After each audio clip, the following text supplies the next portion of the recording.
Me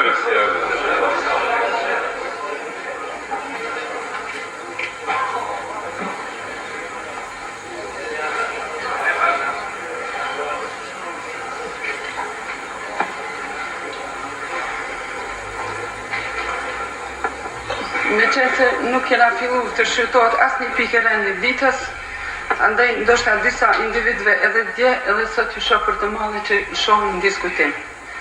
Pra te zdo t'i lej vetë vetës ndoshta do të kem rast të thojmë edhe disa kualifikimeve fyse që janë ba në baza nacionale disa delegatve në këtë sas.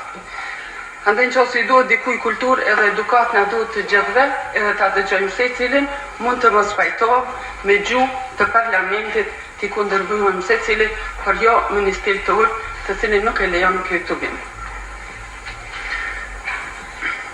Unë sa kam kuptu, propozimi ose amandamenti i grupit e delegatve për nismen e iniciativës që i propozohet subjekteve të caktur të kuvendit që i kem përmend disa herë, mendoj se këto, për me pas punë të mbarë kuvendi, kryesusi, me mërmendja ashtu se s'ka nevojë ta mësoj asken, duhet i formulimin e qartë për nismen e iniciativës, afati për këtë edhe përqimin e kuvendit. Ndra se nuk përqen kuvendi për iniciativë, sepse janë vetëm 62 delegat, mund të hedhin poshtë. Në qoftë se pajtohet, mund të aprovojmë sot. Prandaj nuk ka nevojë shqyrtimi të në vend ditës, ma vonë sepse nuk kem as material. Nuk e shoh ç'është kontestuese që të deklarohem vetëm për nismen e iniciativës.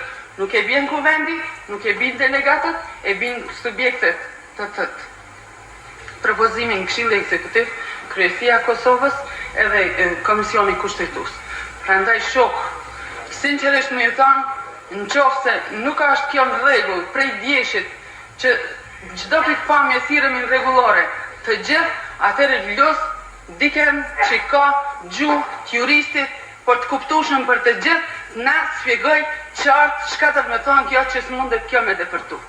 Unë e kuptoj shokun kryetar me plot respekt se është në një sendviç shumë tron.